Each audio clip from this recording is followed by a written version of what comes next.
It is a rotating cast of C-list characters to Yes. help flesh out the things and bring us to the fore all that much more. We'll have to bring in some of the local shopkeepers.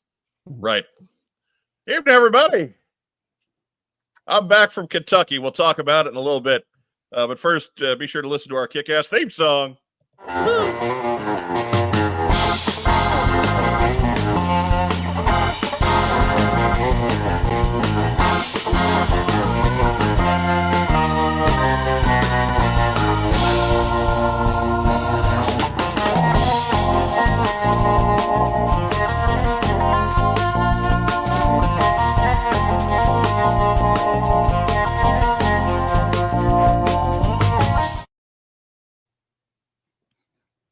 Everybody, it's Tuesday night. It's 9:05.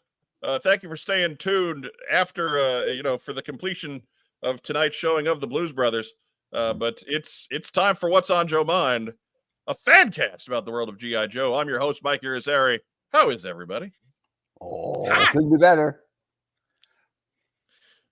But joining me here in the top row, he is the former head of marketing for the G.I. Joe brand at Hasbro. It's the hot show, Mark Weber. Kind of weird that you went to Cornet country before I did, but fine.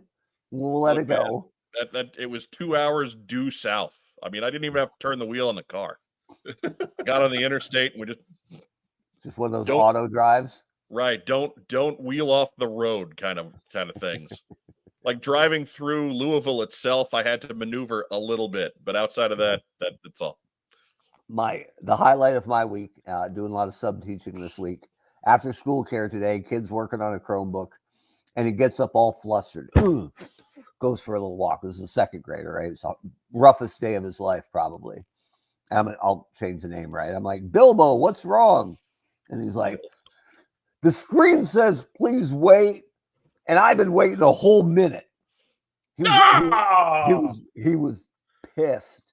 And I'm like, dude. Well, it's a Chromebook, so he should know it's a piece of crap. Right, but it's school issued, right? We don't got that kind of scratch to be handing out, iPad Airs. So if the minute was too long, then life is going to be a disappointing slog for that young man.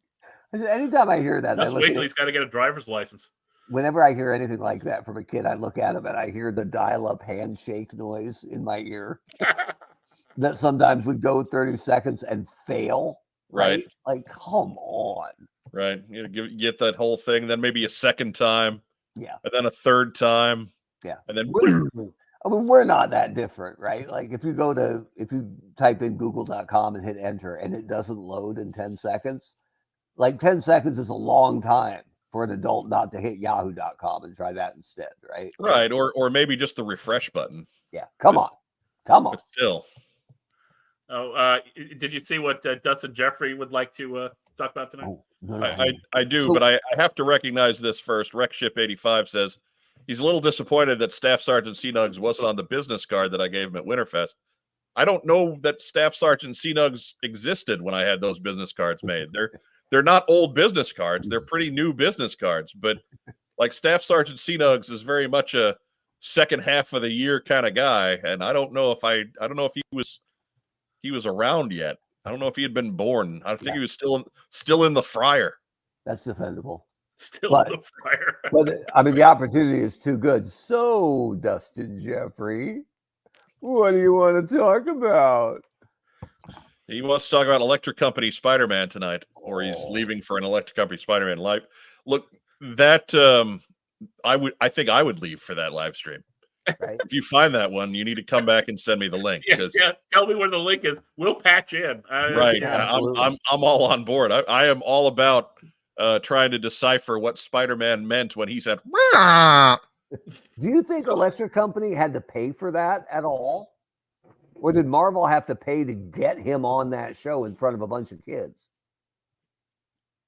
Like, I'm pretty sure they paid for it. Marvel paid for it, right? No. You think? Yeah. No. Yeah, I think Electric Company paid them for the use of Spider-Man. It's their character.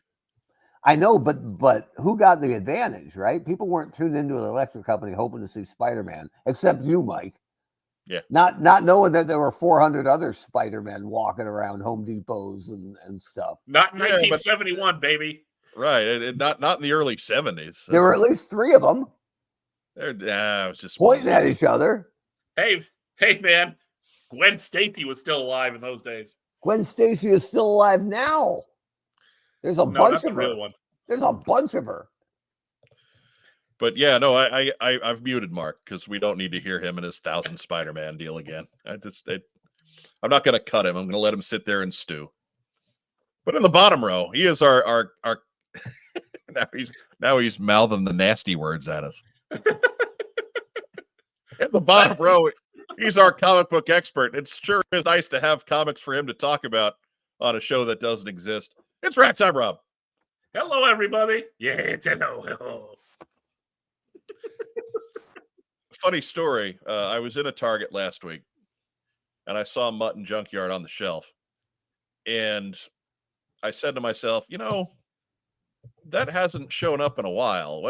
You should, before you walk away from this and not buy it, you should check out and see what's up with your Mutt pre-order. And so after going through about 6 different toy websites on my phone, I realized I had not pre-ordered Mutton Junkyard at all for classified. So I just bought it while I was there, because that's what getting old does, kids. I pre-ordered everything else that showed up that day, like Metalhead and the Techno Vipers and all that stuff, and just no Mutt. No, not, he's just one of your 5 favorite Joes, Mike. You don't need to pre-order him. Settle down. Just relax. I can hardly wait for him to forget Flash. Matt Rubin must be sheltered to not know what the hell Electric Company Spider-Man. Oh. Yes, I think sheltered is the kind word. Good Lord, man. Deprived, really. I mean, Spider-Man and Easy Reader would occasionally have that super team up. I mean, it's what you're hoping for. I mean, you got it. Even if you didn't like Electric Company, you got to believe Electric Company Spider-Man is at least top 5, right? Oh, yeah. Yeah. I mean, he fought the wall. He's up there. There's that video on the internet of the Spider-Man guy fighting the wall and losing. Yeah. Look, he is absolutely a top 5 Spider-Man for me, because look, that I was 3 years old. That was probably the first Spider-Man I had ever been exposed to. It was either that or the old cartoon. Yeah. And again, Electric Company Spidey was easier to quote.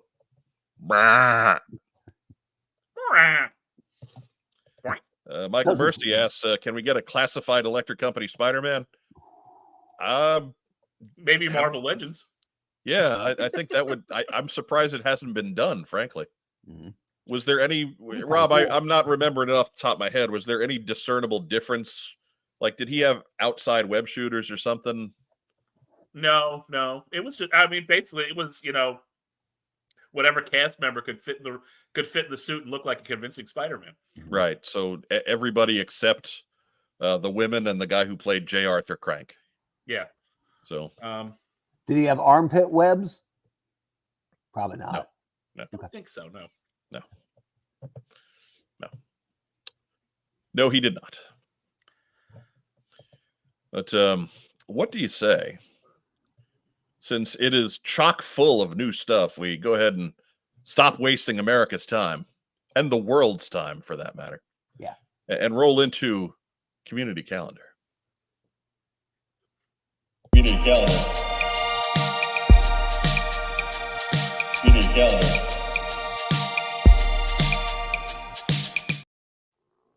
Oh wow. That was quick. It was. That's what she said. There's again, I've seen some of the advanced looks at what's coming for community calendar, and I'm excited. He can't wait. I'm excited. Oh, she got close enough. Different. Oh, and she is looking to escape as soon as possible. There you go. Just right in the cornea, right there. memo to me: don't be nice to the dog.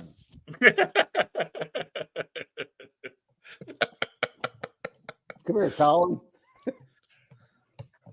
Wreckship 85 asked, my wife just asked what the bleep did she just see when Sergeant Seanugs popped up on the screen.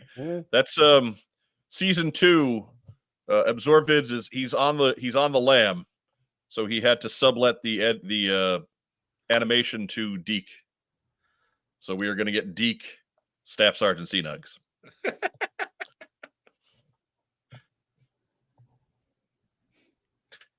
Oh, you saw it there on the calendar that he was holding up. I'll play it one more time.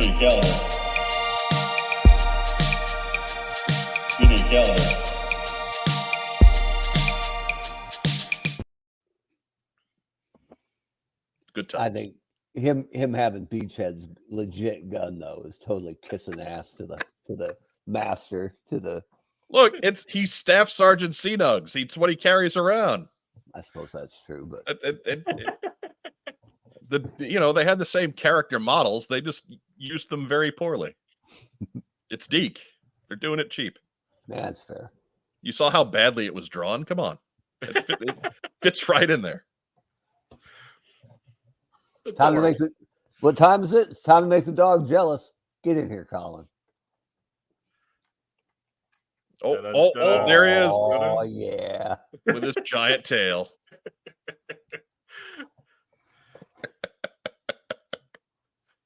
Oh, I love that. He's not real affectionate, but dog does something stupid and cat comes right up. I'm sorry. Dog sucks. See, I'm the best. I'm here for you. Little kiss on the cheek. Come on now. On this episode of Wild America, we explore the majestic Weber family room. Right. Home of the legendary House Puma. Hello. Worst total ball ever. Right. I mean, be careful, man. You don't want to crush him under your head. Right. He even looked at the camera for us. I mean, can you beat that? You can't beat that. Come on. Stupid. Next week on Stupid Pet Tricks. Right.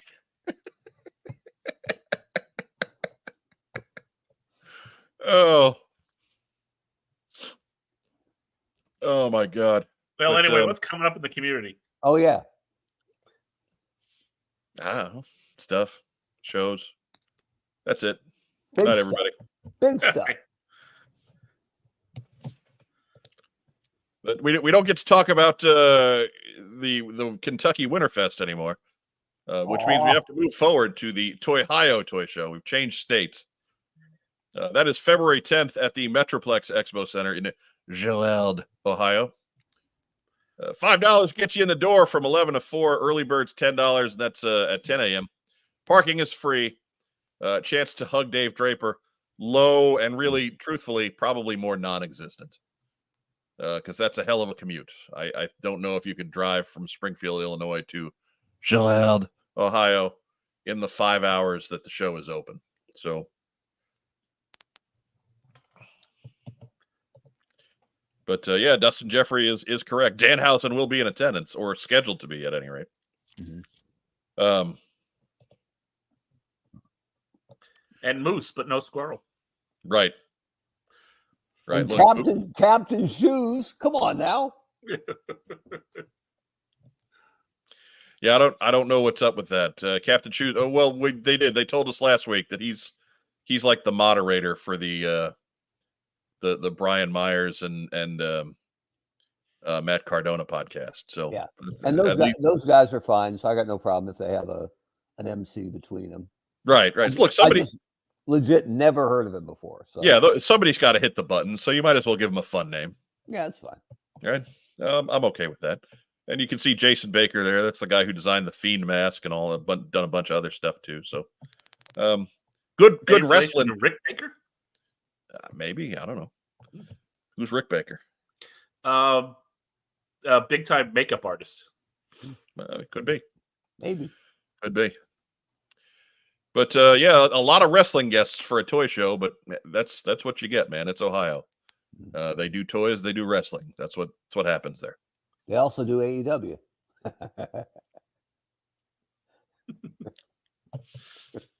Oh, just Danhausen is going to come talk to you. Just saying. No, he'll curse me. They're right. Don't freak out the cat, Mark. You've already been wounded by one animal tonight. Look how chill. He's totally chill. Right? He's not doing this for me. He's just trying to make the dog jelly. Yeah, that's fine. And Look, then suddenly we hear a snikt and see a flash of red across the camera. Right. Oh, he's on the move.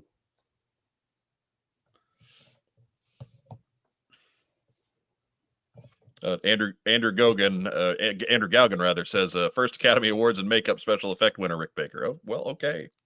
Sorry, I tend to know like who's in movies in front of the camera because that's what they tell us, and Right. after that, I don't know a whole lot. So Yeah, if there's been a cool makeup effect in a movie in like the last 40 years, he probably did it. So it's just... If he was Rick Baker's son, though, he'd have to be El Hijo de Rick Baker, right? Isn't that how it works? here in the States, they might just let him go by Rick Baker Jr. Fair enough. That's 19JJ says, "What's up, boys? Listening to the Columbus Blue Jackets game." Well, shut that off. Yeah, come on now. Listen to us. I can understand if you're watching them and listening to us, but it doesn't work the other way around. Rick Nash is retired. What's the point? Come on now. Nah. But so again, if you're anywhere in the neighborhood of Jalad, make sure to get yourself out to the Toyhio Toy Show. Mhm. That's the 18th one. That's the 18th one. That's the one where you hit the brick square and it kicks out a leaf and that gives you the raccoon tail. And I don't understand what sense any of that makes, but it happened. You can see it right there. That little Italian fella on the screen, it happened to him. I'm not going to a Tohio until they move to the Fortress Maximus. Ooh. You can't afford that one. That's too fancy a room for toy shows. But next up,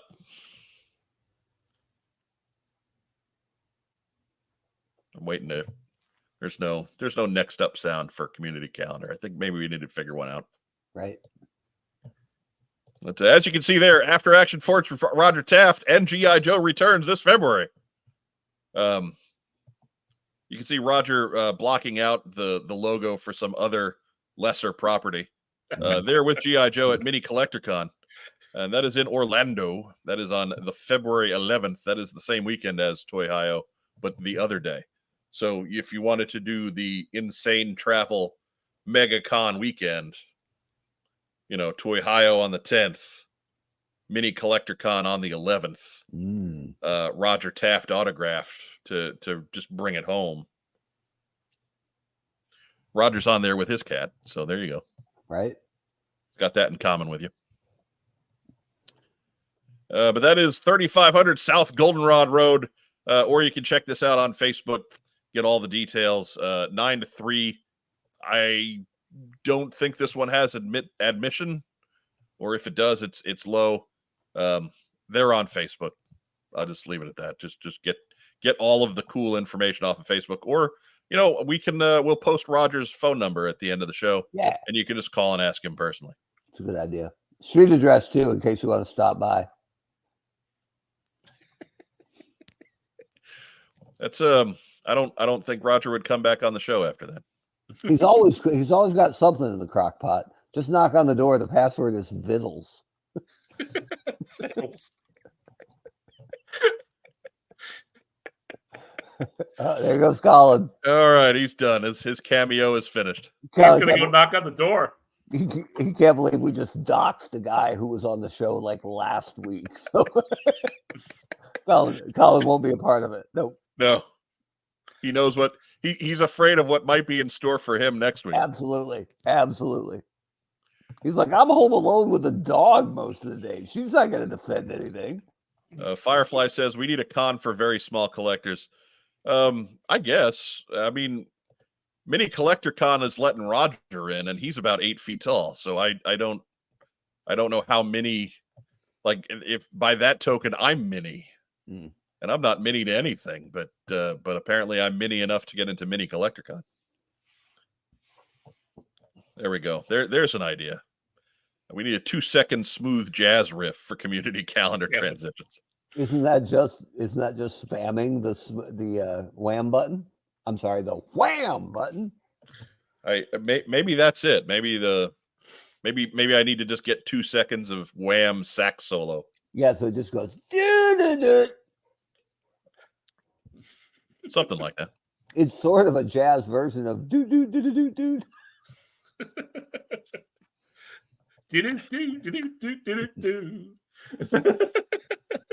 Maybe just bring on Steamboat Willie for 3 seconds. Yeah, there you go. I don't have that one's not loaded in anymore. I looked for it. I did a quick check. I'd have popped it on right there, but no, it's gone. It's gone. Maybe Van Halen's. Oh man, I think the clock is slow, man. I mean, we could always go with one of the classics. It's so depressing, though. Yeah, right. Bringing me down. Right. Do you have the Price is Right yodeling guy? Mm-hmm. No, but I do have the Price is Right winner sound. It's a little muddled. I'll be honest. The yodeling song is actually they pay for a license on that. That's Really? a real song. Well, at least it's uplifting because they played it as the guy was climbing up, right? Yeah. It ended when the guy fell to his death. And then you heard boom, boom, boom, Brrr. and some crashing and banging. So you're actually going to sing that when I have it on the button. We used to use that when I was working in DC. Oh, there you go. We used that sound effect a lot when I was on the radio in DC around Redskins games. Well, we played it around the highlights, and then we played it over a loop, like over 6 seconds of "Loser" from Beck. So in the background, it would just go boom, boom, boom, boom, boom, beer, boom, boom, boom, boom, boom, brr, and you could just put that under however long the low lights were on a Monday. It was great. Good thing you got to change that during Wizard season. Oh wait, no. There was let's see, that would have been late 90s. It was 2000 to 02. Yeah. There wasn't a lot going on. We had Michael Jordan and the Washington Wizards. That was kind of exciting. And they still weren't no good. No, but he at least made them respectable. The best part of that whole thing was towards the end of his last year, truly his last year, and the shots just weren't falling and he was hurting. The more he played, the more his per game career scoring average was coming down, and zombie Kareem was gaining on him. Right. Because Kareem's numbers weren't changing. Right. So by the end of it, Jordan was just putting up like 50 shots a game. Just like, screw Kareem. I'm not giving up the career scoring average just because I made a bad mistake and came back with the stinking Wizards. Yeah. Chew on this, old man. Right. Well, Mickey Mantle always said I should have retired a year earlier. I would have retired with a 300 average. Even though Kareem was still alive and is still alive, the vision I had was like the Undertaker hand coming up out of the grave and right. Green Kareem coming after Mike. So just zombie Kareem just sitting up straight in the ring like the Undertaker would do. And even at that time, we were like, Kareem's still alive, right? That was 2001. That was like 23 years ago. Kareem's great. Yeah. Oh, Kareem's he's 80 years old. He's sharp as a tack, man. Yeah. I don't know. My dad says he's kind of lazy. Hey, you try dragging, Linear up and down the court every night. Come on. Bart says you need the Transformers transition sound. I believe that is fighting words on a G.I. Joe show. So no. But, what we could do? Like in Batman. Oh, that's good. That's good. That's really there's good. A thought. Both of those were such phenomenal transition things. Just like we didn't have to segue from scene to scene, right? Just play the bit, and next time we're on the moon, right? Right. Like next time we're at the mall. Who cares? There was no corresponding action to that for G.I. Joe animation, right? Like there was no. No, there wasn't. But it was, dig it. It was a brilliant marketing piece for Transformers, right? Because when the head flipped around and it was an Autobot getting small and a Decepticon coming back, it was reinforcing you're about to see the bad guys. By the way, remember, this is their logo, right? Right. pounding that into kids 5-6 times a show. Brilliant. And then the bumpers, right? Yeah. After these messages, Transformers will be back after these messages. And it's just one dude transforming right in front of you, right? Brilliant. So good. Yeah, I think going to commercial was the Decepticons, coming back was the Autobots. Yeah. Just awesome. On like a grid background usually. So they didn't even have to animate where they were. Totally good. They should have done that with Joe, right? Could you imagine a 3-second bumper with blowtorch burning something down, or Snake Eyes with 2 swords, or well, I mean, they had their transition to commercial, but now back to yeah. G.I. Joe. Yeah, I mean, it hit the logo and it was Yeah. loud and exciting, but love that stuff. I'm talking mid-show, right? Like no commercial. There's a scene at the Ark, and then there's a scene at Decepticon headquarters, and then there's a scene as Bumblebee does something dumb to get the plot going, Right. So, and then there's a scene where Sideswipe and Prowl don't get to do nothing, because who wants to see the police car and the red Lamborghini be cool? Yeah, that would be tragic, frankly. Tragic. Hey, that red Lamborghini hero guy has a jetpack too, right? He's the only hero who can fly. Yep. Can't figure out anything for him. Nope. He's kind of the Flash of the G1 Transformers. Let's go get Jetfire, and then all of a sudden, coming in on the effect is a C&D from Harmony Gold. Right. Coming in like this. Dun, dun, dun, dun. Or maybe spinning like Batman. Dun, dun, dun, dun, dun. Like a headline in the old movies. I liked it when Hound pointed up in the sky and went, "Look, it's Skyfire." That's right. That's right.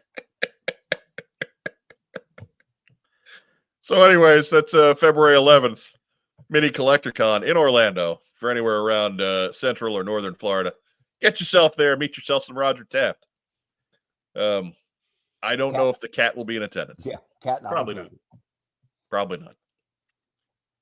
He used to have the cat with him at his shop, but that is no longer a thing. So, anyways, next up. A New Jersey CollectorCon. That's happening March 2nd and 3rd. Just announced this week is our friend and former co-host, Carson Metaxas, will be there as a guest. That is, of course, at the Holiday Inn Cherry Hill in scenic Cherry Hill, New Jersey. Additional information going to be at histank.com, or you can follow New Jersey CollectorCon on Facebook. They've got lots of other guests as well. It's a fun 2-day show. Usually a good dealer room and decent turnout. So check it out. Chat up Carson. Get a copy of his book. Do all that fun New Jersey stuff. I can tell what's going through Carson's mind in that picture right there. This thing's heavy. Right. Right. This is heavy. Yeah, bring a weight belt. Right. Don't think you're going to carry this in a bag. If they ask you, do you want a bag with that? You do not. No, you want to stretch out. Yep. You want to make sure that you get some good, like some lumbar twists in there. Right. Would you like a furniture dolly with this? Why is everybody doing lunges in Carson's line? There's right. It's not so much lunges, so much as they catch themselves before they fall all the way to the ground. But such a well done piece of work, though. Oh, it's a phenomenal work. We cannot say enough about the book of The Art of G.I. Joe. Truly a life's work realized, and again, our congratulations to Carson on getting that one done. And his collaborator, Chad Huckle. Dave McDonald said Mark has to come up with the go-to bullpen alarm. Maybe you can come up with another community calendar too. Oh, come on now. I'm not going to make Absorb Vids mad. He likes me, I think, and he turned me into Raptor. I'm good with him. No, thank you. Right? Man. I don't want to show up on here some week going, what's the man? He could do it. He could do it. You're only giving him ideas. Oh, no, I just gave him audio. Right. Right. there's ever something that you don't want to see him do, the worst thing you can do is say it on the show. Yep. Oh my goodness. Next up, we got a lot on community calendar tonight. Some of it's kind of far out, so just bear with us. Got a lot of show announcements to deal with. These folks here, Inside Pitch Promotions, running a number of shows in the North Carolina area. Was made aware of them this past week. February 17th is the next one. That is in Salisbury, West End Plaza Events Center. That is from 9 to 4. That is $5 to get in the door. Free parking, of course, at all shows, as all good shows have free parking. And then again on March 9th and 10th, that's a 2-day show at the Kerr Scott Building in Rolla. Saturday 9 to 4, Sunday 10 to 4. $5 for one day, $8 for the whole weekend. It's a bargain at twice the price, folks. You can find out more information at insidepitchpromo.com.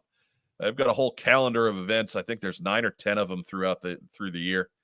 And this, I think they've already got one down before we knew about it. So we're early in the year. If you're anywhere around North Carolina, check out the website, see if there's one coming near you. Mark Weber, what do you think of their baseball themed? I like the logo. All right. I got to learn more about it though. What's who's going to be there? What are they selling? Right. I think the February 17th show is sports cards, toys, and comics, and then the 9th and 10th is just toys and comics. Again, I'd have to double check the website. I'll have to check with my my contacts down there in North Kakalaki and see what's up. Two-time NFL first team All-Pro Steve Young says, "Hey, howdy." Well, hey, howdy to you, Steve Young. Mm-hmm.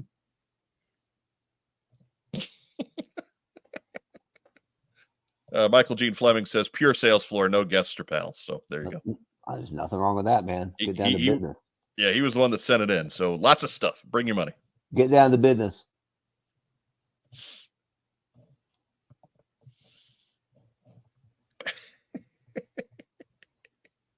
I just like that I just announced Steve Young as that Steve Young. I enjoy it. It could be. He's got spare time. Jeff Butler says the baseball community calendar notice crossover that What's on Joe Mind has been waiting for. Mm-hmm. There we go. Mm-hmm. That's what I'm talking about. That's Carson's neck of the wood too. We should hook him up with Inside Pitch Promotions. Good idea. Maybe they'll let him do a panel. Or maybe they can just do a contest of who can throw one of his books the furthest, because that requires some serious strength. Yeah, like the discus throw, and the winner is like 4 feet. 18-pound book. Put my legs to sleep is what it did. Next up. Hey, remember AwesomeCon is also March 8th to 10th. That is at the Walter E. Washington Convention Center in Washington, D.C. They named Washington, D.C. after Walter E. Washington, you know. Yeah. Fun fact. Other guests besides our good friend and co-hostess with the co-mostest, Queen of G.I. Joe Cosplay, Joe Colton, Arthur Adams, Hayden Christensen, Rosario Dawson, Tom Kenny, Jeff Loeb, Michael Rosenbaum, Tom Welling, Ming-Na Wen, The Wristlock, Wes Whitlock, and many, many more. For tickets and information, hit them up at awesome-con.com. And she's not just there floating around as a guest, she's there as one of the show guests, so be sure to stop by, say hi, buy her various snapshots and Polaroids and magnets and stickers and things, and get autographs and get pictures taken, because Joe Colton puts a lot of work into this. Mm-hmm. Represent, yo. I want to introduce her to Wes Whitlock. I think they'll hit it off. I think so. I think that would be a good match. Very compatible. I wonder. I want to take monetary odds on will she plug the damn show, because I got a feeling it won't happen. Suckers bet. How much for a hug from her? Yeah, Dustin Jeffrey with the question that might get you hit.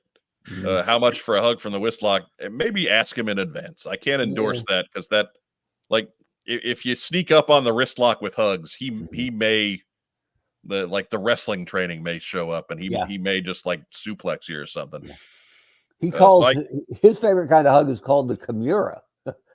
Very, very cool. Right. So I don't want to endorse that and have it result in bodily harm to anyone. Right. So I'm not going to do that. You know, Dave Draper, you can outrun Dave Draper, but the wrist lock, he'll track you down. Mm-hmm. Want to find out? Don't know what an Ushigoroshi is? Ask Wes. Bart asks, is there free parking at Joe's house? No, there is not. She charges like crazy. Yeah. I've been there. That was the worst part of it. Hey, I mean, it would have been cheaper if you parked at the ballpark. Mama's got to pay for her Christmas trees. Right. 4 hours I was there. $37. Was ridiculous. So again, Walter E. Washington Convention Center in Washington, D.C. That's awesome, Con. It's awesome. From March 8th to 10th. Visit our friend Joe Colton. Remind her that she does a show. Just come see Joe debut her new Tom Kenny cosplay. Mm-hmm. She's probably tall enough. Tom Kenny, he's a tall drink of water. Is he? He is. Yeah, he's rather tall. Wreckship 85 notes that worst part is that $37 isn't even a round number for 4 hours. I know. Yeah, like the worst part is math. Mm-hmm. It's a processing fee for Ticketmaster. Right. Math. Craig Cohan asks, will Joe Colton dress up Mango Habanero as Staff Sergeant C-Nugs? You know, that's certainly worth pursuing. Yeah, the wrist lock might go with that one. Yeah. For this show, no. Outside of this show, also no.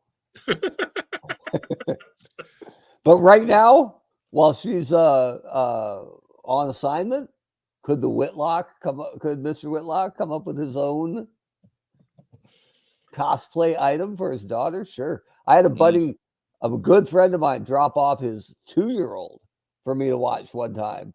And when he came back, the kid was happy, but I had dressed him up in so much Yankee gear and taken so many photos because they were a big Red Sox family. And the kid was so happy in his little pinstripe jersey, and great bit. Well, you know, babies are chubby, and those pinstripes are very slimming. Mm-hmm. Oh, that's a great Wreckship 85's got the best idea I've ever heard. Hang on.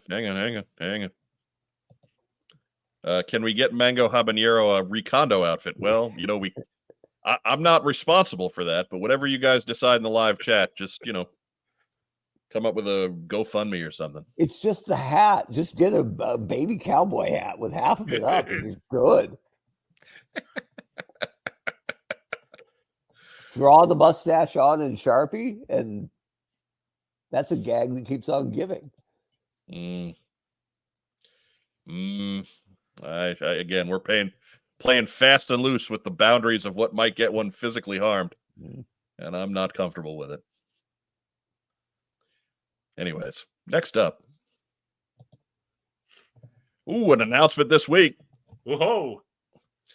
I know it's a ways off, so you won't hear again for a little bit, but assembly required this year. That is going to be November 8th and 9th, 2024. And if you can tell from the photo there, this year's theme appears to be Iron Grenadiers. Ichabod Ronald Grenadiers. To no response. Excellent. Thank you. No, I'm sorry. I was doing math because it turns out 8 plus 9 divided by 24 is 0.708. Just so you know. Good to know.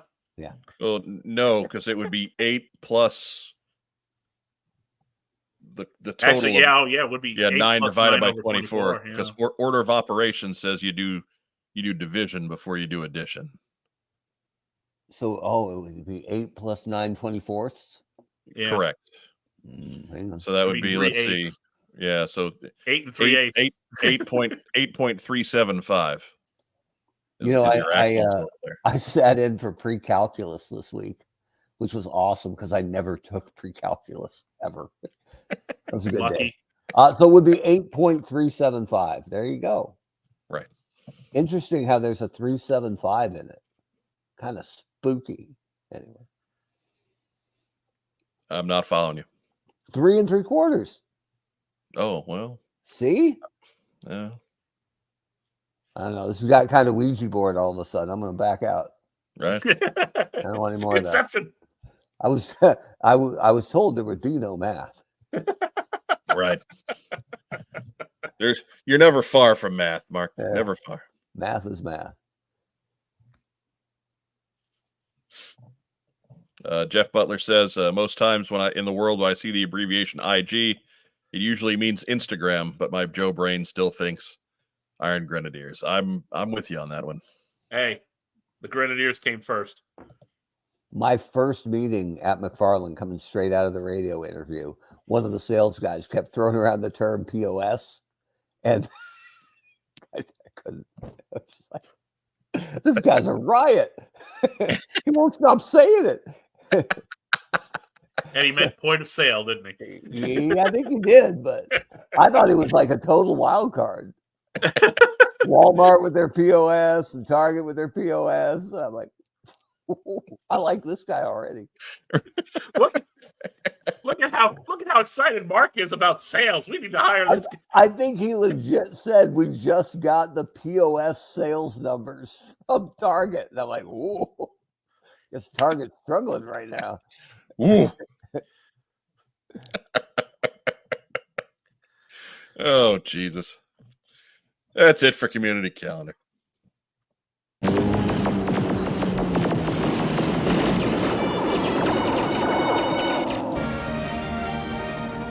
Chicken nuggets, one thing. I mean, that's a C-note. Community Calendar. The 405, it's jam! She knows. It's right on that. I'm Joe Michael, I'm your host, Mike Aaron.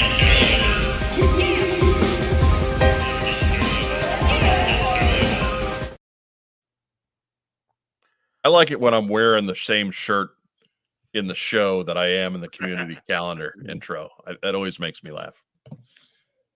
But remember, if you've got anything that you want to share on the program, especially shows, of course, for Community Calendar, but anything, whether it's something for Community Calendar, whether you've got letters for the post sock, whether you've got just customs you want to share, anything that you've been working on, what's on joemind@gmail.com, as you saw there in the bumper.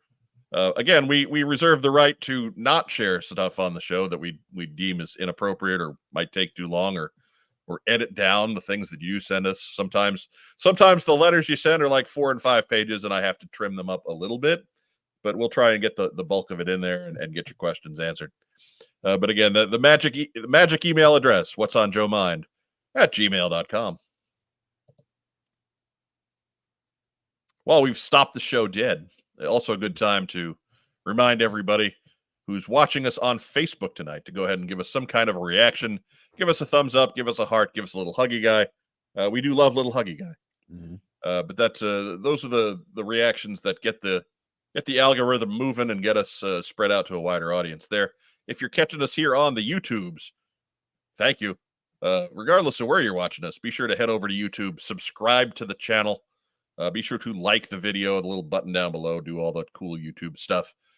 Share us in your various social media circles, whether that be Facebook groups or Reddit pages or what have you, Discord channels, whatever. I don't care. Just put us everywhere. And of course, leave a comment. Leave not just a live chat comment. Those don't count. Leave us a big boy comment down in the big boy section below. Or a big girl comment, but whatever. We're not. Whatever. We don't care. We let everybody in. Mm-hmm. Diana Davis asks, sorry, I was making a salad. Can you start over? Oh, no. And yeah, here we can.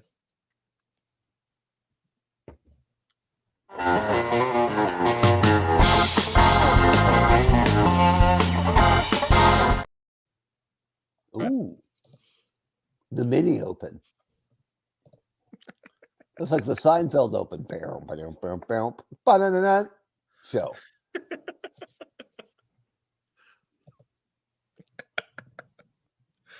Oh, Jesus. There's still so many community calendar intros that I've lost track. There we go. It's time for the news.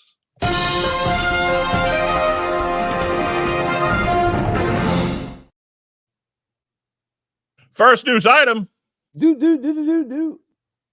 Woo! Hey, join the Navy. Do it quick.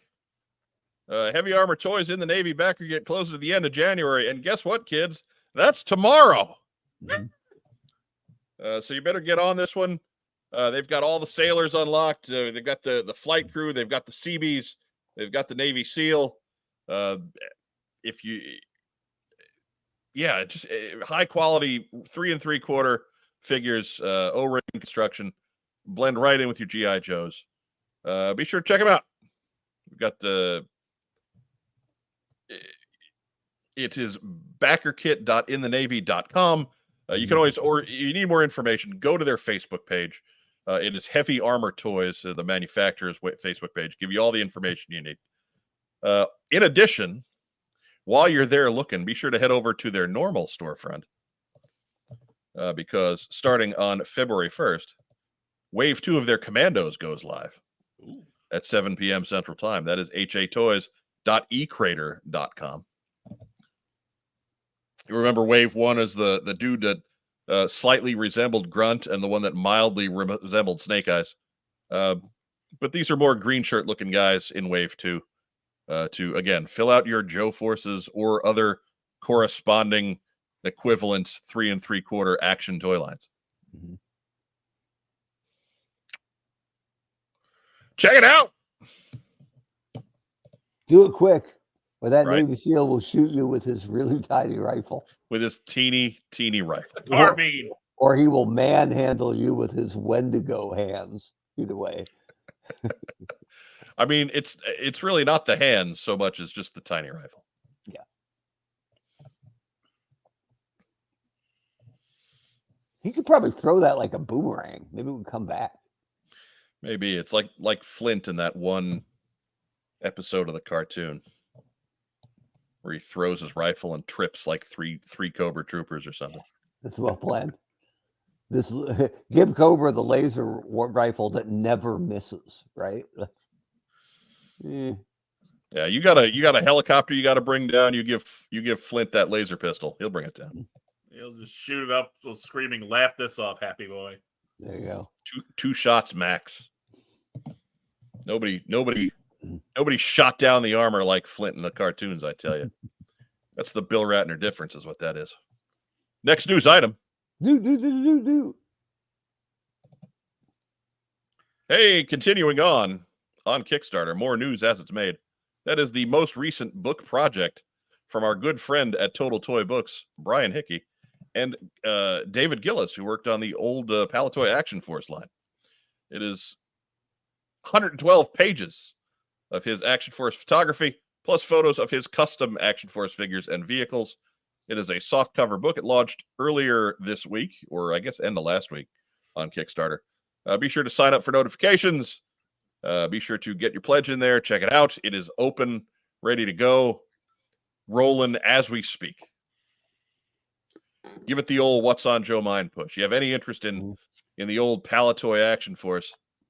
Dave Gillis is another one of those great resources that we're lucky to have around. Much like Bob Brecken, the godfather of UK GI Joe. So, again, head over to Kickstarter, type in either Total Toy Books or More News as it's made. That campaign will pop right up for you and get done. Mark, have you had a chance to take a look at this one yet? I do, and what I want to do to keep mine mint, because it is soft cover, I'm going to keep it on the coffee table under Carson's book. Right. Perfect, right? Although that may squish it down to where the pages won't open for you. Yeah, I didn't think about that. May have to reconsider that. And Right. also, in a related story, buy a coffee table. But whatever. Or I maybe mean, just put legs on Carson's book. right. Just kinda crammer that book up. Just open it and just kind of leave it there like a triangle. And I'm not there yet. I'm not willing to dive in here, right? But because I'm pretty content with my vintage 3 3/4 Joe collection, the next like absolute black hole I could possibly open would be the vehicles from Action Force, and it would be the unique stuff, right? Not the UK version of the HAL, but right. I'd want like the Shadow Tracker, right? Stuff that wasn't made for the Joe line. I could see myself doing that someday, but not in a year like we had from Classified last year, right? There were no extra dollars kicking around. So it'll be a while. You send Dave Tree some money, he will begrudgingly send you a sea lion. Right? That's his favorite, you know. He's my favorite tree, so we can make this happen. There you go. Yeah. So The sea lion is Dave Tree's favorite Action Force toy. So you're gonna get one from him. You'll know it will be it'll have grown up in a good household, been tucked into bed every night with tender loving care. I get that, but I kind of think that's like Dave Tree telling someone over in jolly old England, "Oh yeah, I know a guy who's got plenty of beachheads. Just call up Mike and he'll send you one." Because that's not the case, right? I mean, the difference is Dave owns a toy shop. Yeah, it's true. And you own a beachhead shop. I don't own a shop at all. He just owns a lot of beachheads. I just own a sales are terrible. Yeah, just a tub of beachheads. Right. We're still in the inventory acquisition phase. Right. Maybe someday, maybe somewhere down the line, after you see my name pop up in the obituaries. Right. Or when you're like, I'm Mikey Rosaria, Beachheads Are Us. Here for all your beachhead needs. I would just hope that rent would not be expensive, because that's really a niche product. Yeah, pretty much. That's a very narrow. Better sales than Short Fuse Are Us, though. Yeah, well, I mean, yeah. Jason Rose says that APC was rad. That APC is better than the US APC. I have one of those. Yep. I don't got it. That would probably be top of the list. Like, I have 3 of the remade US vehicles myself. I've got the Hiss Hyena. I've got the Laser Exterminator, which is the red HAL, and I've got the APC. The ATC is what they called it, the Armored Troop Carrier.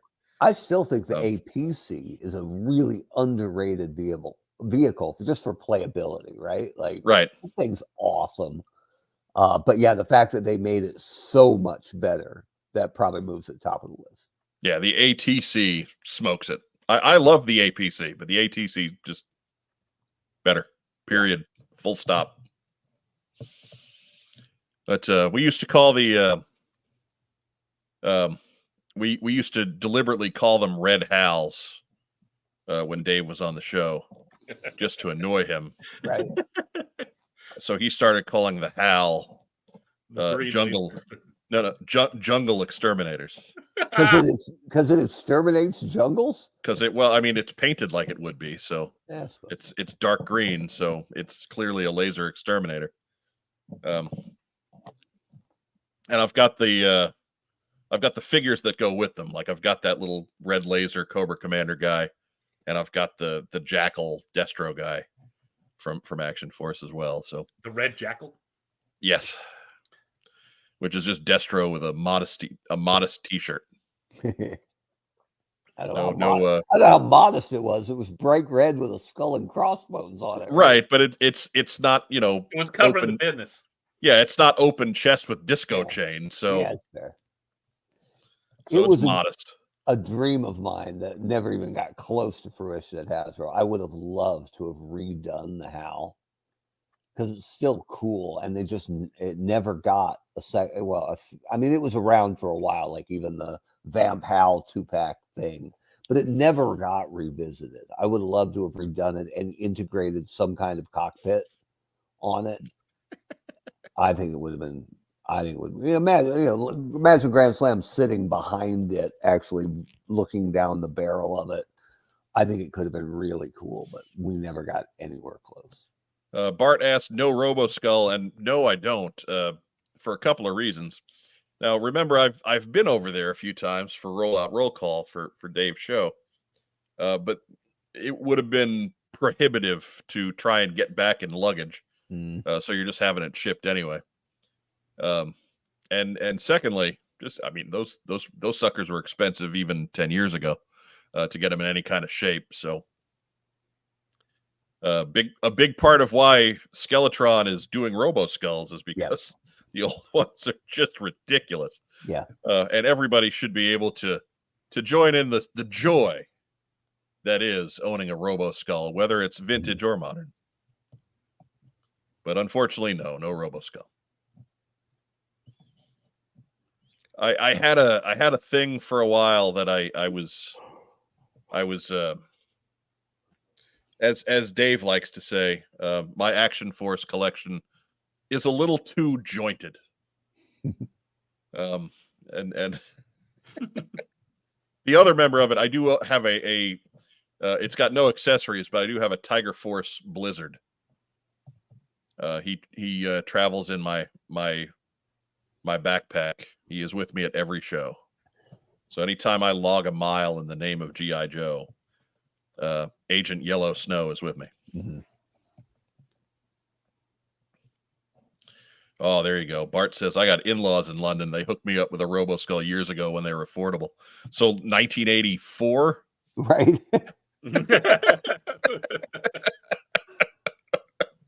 Wow. No, but that is very cool. That is very cool. I hope it's in good shape and you enjoy it. Wait, when did Bart get married? It was in-laws got him it for him in 84. Oh, I don't know. smokes. I don't know. Was it like 6 Bart's years an old guy, man. He's like 100. Oh man. Maybe it was arranged. He doesn't look a day over 90. Nope. Next news item. There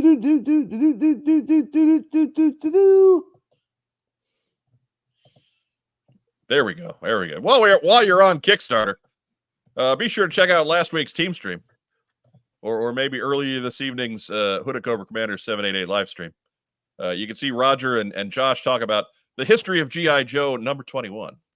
It is a current project on Kickstarter from our friends at After Action Report. If you search After Action Report or History of G.I. Joe, this one's going to come right up for you. Be sure to check it out. It is very affordable, softcover book. $35 gets you this one. Plus, they've got options to get the previous books that After Action Report has released. So it's a standalone. So you don't need to have gotten any of their previous books to be able to follow along with this one, and vice versa. If you decide you like this one and you want to pick up what they've done before, well, you've got some options there too. So again, head over to Kickstarter and check this one out. Get it back today. Rack time, Rob. You had a total for us on this one? You know what? I got to jump on this thing. All right. You got a total for us on this one? Oh, a total for us. Okay. Yeah, that's what I'm asking you. All right. Ask Sorry, him I again. misheard you. Ask him again. I was daydreaming. Diana Davis says, I got relatives all over England and they just laugh when I asked about a Robo Skull. Well, there you go. Did they laugh because it's expensive, or did they laugh at you because you're a grown woman asking them for toys? Because I'm not saying that because I would laugh at you. I'm asking that because sometimes people are jerks. All right, here we go. It has 55 backers, $4,052 on a goal of 8,000 with 37 days to go. That right there, that's the first week. That's what we call the What's on Joe Mind push. We get you halfway home just by showing up. That's what you get. Diane Davis saw Josh Egamine in Pasadena. They took the 134 to get there, for record. Rob, why'd they take the 134? Because the 5 was jammed. That's right. It's totally jammed. It's jammed. Were you crazy?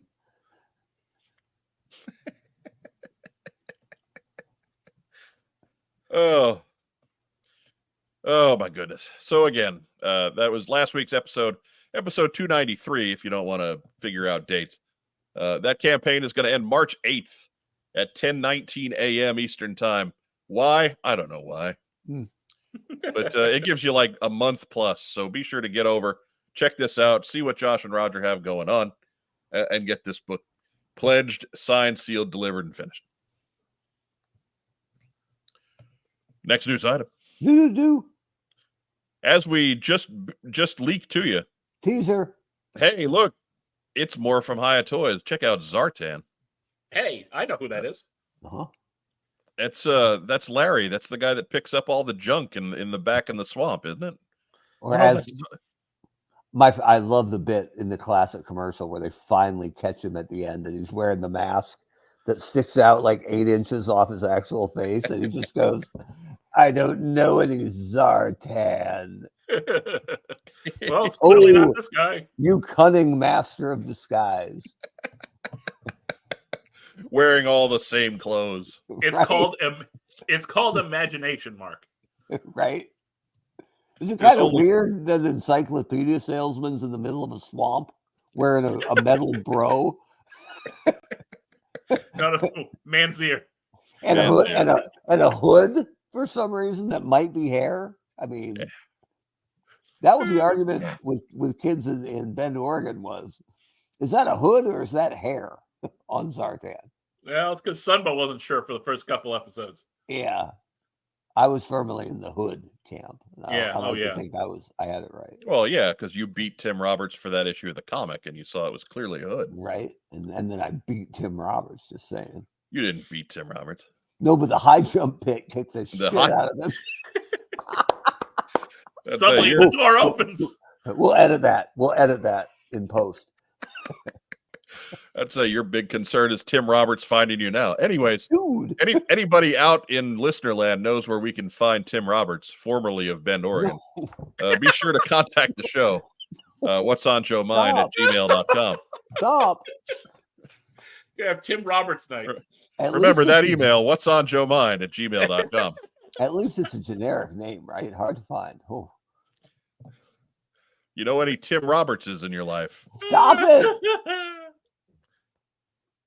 We will make that happen. That's been a good gag for us for what, 3-4 years now. You say that 3 times, he's gonna pop right out of my monitor. Knock it off. How long you been on the show now, Mark? Too long, apparently. Apparently, we're trying to get rid of me. Everybody just cool out, okay? Oh, goodness. Let's settle here, fellas. Hey, and not to beat my own drum too much, right? Because I'm the guy who had Voltar's backpack incorrect Right. for 30 years. Right. 90 degrees wrong. Yeah. Oops. Not upside down, mind you. 90 No. degrees. I remember looking at it going, why is that radio antenna so damn thick? He must be able to broadcast anywhere. He's Yeah, like the Al Franken mobile uplink unit. Right. He's getting a hold of the Cobra base on the moon. Yep. As he's broadcast, I'm in incredible pain. Right. I just assumed he was a chicken shit, right? That he wanted to be able to call for extraction from anywhere on the planet. Where in the world? I'm That deep signal is inside, getting through. deep inside the Egyptian pyramids. Come get me. I'm 2 miles down inside a volcano. Right. Send robots. I'm buried in a freighter on Cobra Island. Nobody's Well, you had answering it that coming. one. You need extraction. Nobody's answering that one. How many of you? Just one. Just one. Nobody's answering that one. What a jerk. Everybody else ate the bad ham and lima beans. But Zartan is $25, give or take. Probably more give. Because it is an import, you're going to pay a little bit more than that from just about everybody. It is expected to be in your grubby little hands in fall of 2024. Includes the hood, includes the mask. We'll call it Murray. Storage backpack for Murray. He's got the pistol. He's got a knife. He's got 2 extra sets of hands, a display base, and what kicked it all off for Zartan, an Oscar snub. Oh, yes. I figured we needed to bring that up given current events. So there you go. Oscar snubs breed international supervillains. So be ready for Margot Robbie to go right off the cliff. As a young child, I brought Zartan home from I don't know where. We were in Michigan visiting my grandparents. And I remember playing with the figure under the tree, and his pistol fell out of his hand into the deep grass. And I'm like, I'll never find it, right? I'll never find it. And I like pistols because not too many of the young Joe line actually had a pistol, right? Right. Destro had one, he had one, but there just weren't many. And I thought they were cool, and totally found that pistol. Like a couple minutes later, couldn't believe the luck. Like, holy! And when I found it, I just came inside. It was like 11:30 in the morning, Right. and I'm like, I'm done playing outside for the day. Outside, not good. Nature, not your friend. That's why we use the large concrete patio in the back. If you're heading outside, it's going to be without Zartan. I'm not built for sun, right? I don't know what I was thinking, so I'm good now. Dustin Jeffrey advises that he is totally not creating a Tim Roberts fake profile right now. We joke about it. Wasn't a bad dude. There's nothing wrong with Tim Roberts. We just both liked the same thing that was in short supply. And rather than bond and be friends over it, you competed. Look, man, I didn't move the pole vault pad. That was all him, or a high jump pad. That was all him. I'm just saying. That the more you keep talking about this high jump pad, the more I keep thinking that maybe Webb was a little less innocent than he's led us to believe. Look, I'll break it down. You can figure it out however you want. One of us got points at the district state meet or the district meet in high jump, and one of us ate grass and moved away. I'm just saying. And now one of you guys is sitting at home like Steve Buscemi and Billy Madison. That's exactly right. Except he's putting the name back on the list. Right. Well, I mean, maybe us reaching out to him is the point where he says, "Man, am I glad I got a hold of that guy." Right. Maybe this is what'll drive you to have that moment, Mark. Man, I'm telling you. Derek Holloman, conciliatory here. You weren't the only one to put the Voltar backpack on wrong. Right. But that's fair. But the king is Battle Armor Cobra Commander, right? Because the backpack was molded the wrong way to go on the wrong way, or painted to go on the wrong way, right? Either way, right. But at least like that backpack at least had the contours, so you knew which way it was supposed to lay on the figure, regardless of how it looked in the picture, right? But it looked better the other way. It did. Look, I'm not going to argue that with you, but it was also not something that was ever 90 degrees wrong. Right. Yeah, it was 180 degrees wrong. Yeah, I suppose that's true. Diana Davis asks us, is there two cowls, or is it just shown on its own because it's removable? I think it's because it's removable. I think the second one is correct. Yeah, he really doesn't need two unless one is like hot pink or something, right? Like radioactive by the Mad Hatter.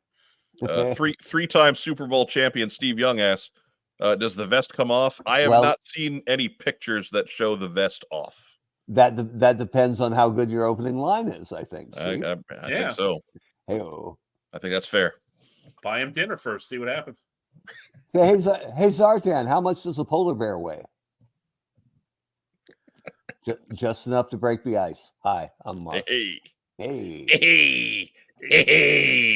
Works every time. I got that right off of him. Just right off of him. I told you. Still got it. Every time I hear the words polar bear now, I just think of my new favorite all-time Aquaman panel. Where he's throwing a polar bear at poachers that are clubbing baby seals. From the 40s. It's fantastic. Sounds good. I'm just saying. It should be a t-shirt. Well, it seems a little complicated for a t-shirt, but it's fantastic. It should be spread around more at any rate. If it was a wraparound panel that like ended on the back, now I believe it was a splash panel for the story, but it's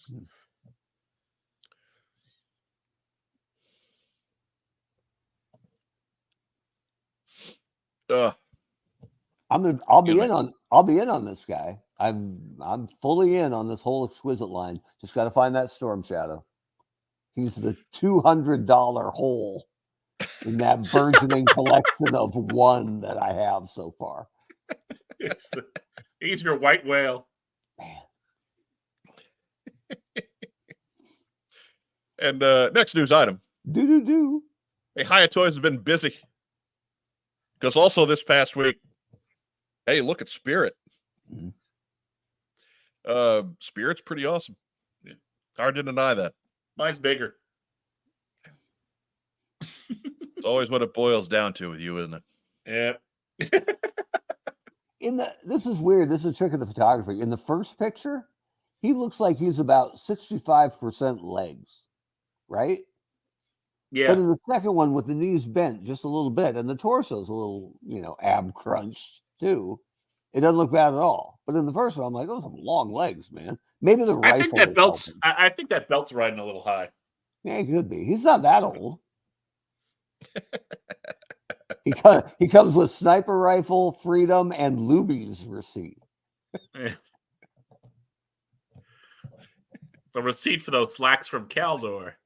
Right? He's Comes with upside down knife. And by that I mean right side up knife, so he can cut his own throat. He's got to pick up the kids at 4, so just let him be. He doesn't have time to go home and change. I'm going to nitpick this one hard because we went on an Alaskan cruise a summer ago. It was really nice. Any cruise that doesn't go somewhere warm where I'm expected to be on a beach is good by me. So Alaska's perfect. And we got to go to a wildlife sanctuary, and I was like 6 inches from a bald eagle that had lost its ability to fly, had damaged wings. So, of course, there was, a big glass between us, but being that close to those things are airborne tanks. They're monsters. And this huge, This is like a pigeon that's been spray painted. Yeah, that's really my one problem with this one too. I think the Spirit figure looks fantastic. Yes, and Freedom is a little small. It's Freedom Junior. It's an eaglet.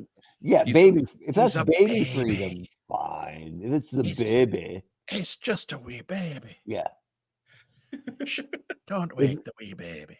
If that's Eagle Habanero, fine. Don't wake the wee baby. Don't wake the wee baby. Shh.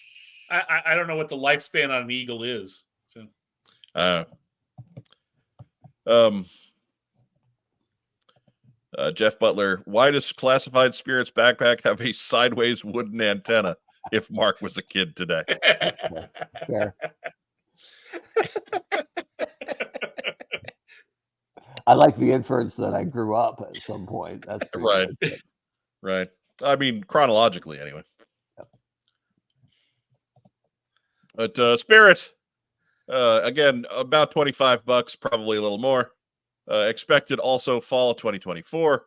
Includes rifle, pistol, backpack, 2 knives, an extra set of hands, Freedom with an extra set of wings, a display pace, and lots of chutzpah. I was trying to figure out what those extra wings were. I'm like, are those Sasquatch footprints, or what are we talking about here? No, he's got resting wings and he's got flying wings. So he's got resting wing face, if you want. Correct. Right, fair enough. Michael Gene Fleming advises he's quoting something. The U.S. Fish and Wildlife Service website says bald eagles may live 15 to 25 years in the wild, longer in captivity. Bald eagles may live 15 to 25 years in the wild, longer in captivity. Mm. Okay, so got it in there twice just for redundancy. Right, just so it sinks in, just so there's a quiz next episode, so he's making sure that we're going to stay ready. You made your point. I gotta say, Spirit's probably the most powerful G.I. Joe, given the Infinity Gauntlet and everything. Oh, I mean, he's got some bird clawing up his arm. Come on now. Man, pigeon, but okay, I'll allow it. Look, no matter how big the bird is, that bird's big enough to have some big ass talent. So yeah, even pigeons have little nails. They gotta try and grab that bagel from the sidewalk. Dude, same trip, same moment, looking at that bald eagle 6 feet in front of me with his fist of a claw right in front of me, perched on whatever on the thing. Holy! I'm like, I don't ever want to meet a bald eagle in the wild ever. This is good. I like wings clipped behind 3-inch of plexiglass bald eagle. Right. I once walked out the door and was by complete accident 6 feet away from a falcon on a fence, just perched there, and that was close enough. Thank you, because just a one nail was like the size of one of my fingers. Yeah, don't need any of that. There was another time I was walking out of work. I was taking a delivery, and I kind of got buzzed by a hawk that picked off a pigeon and then landed right next to our delivery car. Ooh. And so he's just sitting there chowing away on this pigeon that he just killed. And he's kind of like just looking at me, kind of relaxing. It was kind of one of those, "Hey, how you doing? What's up? What's happening?" Did you see that? It was pretty good, right? Pretty good. That's what happens to you if you try to take this pigeon. Yeah. It was described to me later as the most metal thing that the people in the store had ever seen.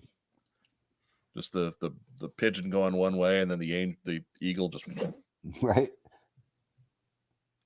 I have video of it on my phone, which I will not share on the show because it's a little graphic. I hope you shared it to the hawk so he could put it on his TikTok. Well, yeah. Oh, gotta mute Mark again. I'm gonna just mute him right up. This way he's got to sit here and look at himself and feel the shame. Feel the shame. The unrepentant dad joke. Oh, goodness. But anyways, any character named Spirit is going to be loaded with chutzpah. Or discount Halloween items. One of the two. Now he's doing hand signals despite the fact that I've unmuted him. On his TikTok.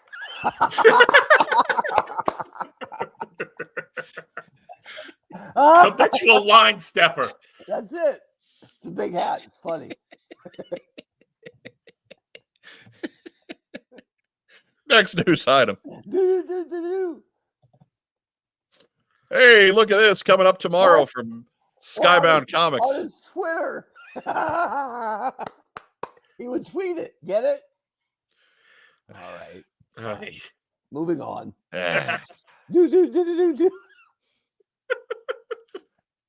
Duke issue 2 comes out tomorrow. Writing by Joshua Williamson, pencils by Tom Riley, colors by Jordi Belair. Beatings are serious. And again, available tomorrow. Rack Time Rob, you're the comic guy. Give us your first impressions of Duke one more time. Duke, really good. Really, really good. I really like Duke #1. That's was hoping for a little more substance, but sure. I don't want to blow it for too many people, but yeah, it's just. Look, man, that first issue's been out for 4 weeks. You spoilers are off at this point. All right. If you haven't read it, let me see if I got the spoiler banner. Where's it at? It's here somewhere. It's right under the Mr. Indiana sash. It is not. Hang on. I'll redo one real quick just because Rob's got cold feet. So we got the spoiler banner is up. Oh, there you go. Here we go. Go ahead. Right. We'll talk Duke 1 spoilers. Okay, so Duke, starts off with immediately following his little brief pop in Transformers #2, where he saw his pilot friend getting squished by Starscream, and Duke is having a hard time, figuring out, hey, why is the government not doing something about this? Why are we trying to cover this up? So Duke goes rogue, which is not something you expect out of someone who has been built up during the introduction to be Captain America. But hey, even Captain America went rogue, and that's what it kind of reminds me of. So what you're saying here is by issue 3, Duke is going to be dressed as Nomad. Oh, and he's basically Nomad already. Yeah. but he doesn't have the open chest uniform. Yeah, well, it's no one should have had that open chest uniform. No, Uh, no. Nomad was terrible. Yeah. But and he stumbles onto Mars, not the planet, but Destro's military armament company. And what they're happens? making all sorts of goodies we recognize. And what happens at Mars? Mercer kicks his ass. That's exactly right. And Mercer's drawn huge. Yeah, He's like 8 feet. Yeah, yeah. He's a big boy. He's a wall. He is he's a big boy. So it's I have to say that I did not have super high hopes for the Energon universe. I was not looking forward to a comic universe that combined G.I. Joe and Transformers. Much less one where the plan was to slow build G.I. Joe, yet toss you right in on Transformers like you knew what was going on. The whole thing felt like it was being set up for G.I. Joe to play second fiddle the whole way. And I have to admit, I have been pleasantly surprised by the whole thing. It's working. Yeah. The Duke series, so we're only one issue in, granted, but that first issue was fantastic. When you saw them in the Transformers book, when you got the backstory, I suppose that page or two that launches the Duke miniseries, just great stuff all around. Kudos to Joshua Williamson and his teams. So you're finally coming around on Mercer. Look, man, if you'd given me better than former Cobra Viper, I'd have been in on Mercer anyway. Mercer's not a bad looking character. His figure is the best of the Renegades. Low bar, sure, but he's not bad. If you put Mercer in with the rest of the guys who came out in 1986 or 87, he doesn't stick out as being egregious or dumb looking. So it's not like Mercer's a terribly designed character. It's not that Mercer being a traitor from Cobra is a bad plot device, but Mercer being a Viper means that Mercer was pointless. Yeah, like if Mercer was an officer, say one of the higher ups for Destro's organization, then like Mercer security or something. Yeah, right. Then Mercer flipping over to the Joes makes a hell of a lot more sense because Mercer's got something to give. Mm-hmm. But Mercer, the Cobra Viper, would just get tossed in a hole and forgotten about. So I have much higher hopes for Mercer here. People have blown my distaste for Mercer way out of proportion. And by people, you mean me. But I mean you and people who only listen to you, right? And then talk to me at shows like Kentuckiana about why I don't like Mercer. So I've got a few out there, huh? Yeah. Welcome home. We'll get more. You've gotten more than I have. You're the former head of marketing for the brand at Hasbro. I'm just some dude who's been on a podcast for 13 years. Once upon a time, 1,000 people signed a petition telling Hasbro what they should do. Sure, I'm a community organizer. Sure, I used to run CoilCon. Mm-hmm.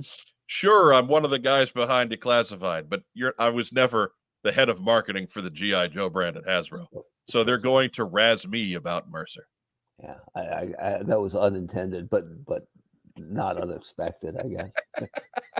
What I don't get here, and I want people coming up to you at shows and asking how Tim Roberts is doing. Hey, that's what I want to say. Right, like Mercer's ever going to show up on your doorstep looking for retribution. What if we gave Tim Roberts a Mercer costume? Oh, now we're talking, and then we could team up. This is what I don't get, and Diana's in the chat, and Duke fan number 1, and heavily involved with these comics, so I don't think she can comment. But Duke got the tar beat out of him in issue 1, right? Oh yeah. Looks like things aren't any better here in issue 2, right? So I assume in issue 3, the NWO is going to rush him, right? And then the Judgment Day in issue 4, and we're just going to beat Duke down every issue. Well, there is a 5-page preview on Skybound's website now, which shows some faces that we know as familiar, but are being introduced for the first time in the Energon universe. And some of them will be working with Duke, and some of them will not be working with Duke. So I encourage everyone to head over to Skybound's website and check out the Duke preview if you'd like to get the advance on that before picking up your books tomorrow. Is one of them Mike Tyson?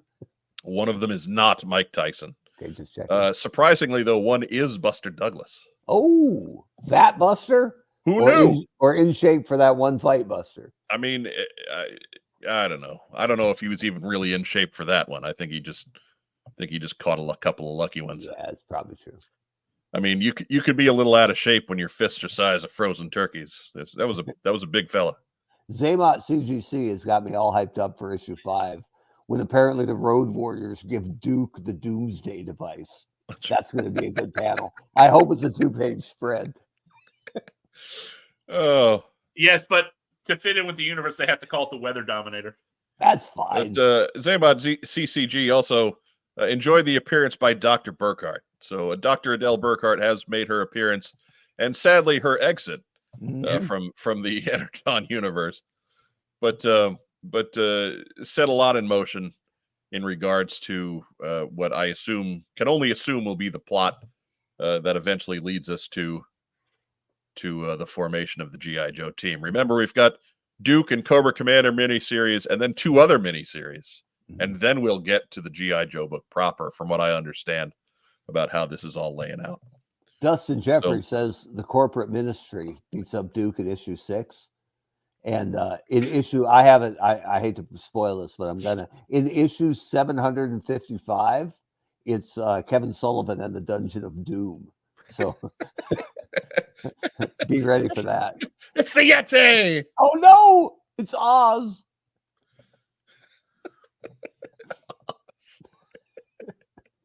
It's Meng. It's Conan. What the hell is Conan doing in the Dungeon of Doom? Look, if Meng was coming after me, I don't care what goofy ass stable he's a part of. If Meng is coming after me, I'm scared. Okay, full stop, no joke. I'm just leaving. I am going as far as I can in the other direction as fast as I can. Because if wrestling were real, that guy's 70-year-old ass would still be the champion. Are you taking Meng or the field? Well, that's a dumb question. Right. What field stands up to Meng? None. Yeah, come on now. He got picked up once on public intoxication because somebody decided, I'm going to fight the wrestler at the bar. And so he got, of course, after wrecking the place with these guys, he got cuffed and sat on a curb. And then when it was all said and done, and they paid his bail, he just stood up, snapped the handcuffs from behind his back, and said, "Are we done? Good, I'm going home." Okay, sure thing, Meng. That one, and the story about him in Japan, where somebody was hassling Flair and making fun of the wrestlers, and he threw a guy out the window, and Flair went up to him and went, "We're on the 2nd floor." And Meng said, "So." Right. There were 2 guys that Andre the Giant was reportedly afraid of his entire career, and one of them was Harley Race, and the other one was Meng. And so that was a dude. Yeah, that is a dude. He's still alive and well. He's just old now, and I think he could still probably whip a whole bunch of ass. If he was in the Energon universe, he would be leading the Decepticons as Megatron, and no one would stop him. We're calling him Meng, but he's also Haku. If you're of a WWE, we were WCW kids, Mark and I, so we call him Meng. Yeah, either way, bad man. Yeah, just a bad dude. Yeah, still is. Again, I wasn't using past tense. In case you happen to be watching, sir, I was talking in present tense. Bad dude. We're doing nothing but genuflecting here, right? Absolutely.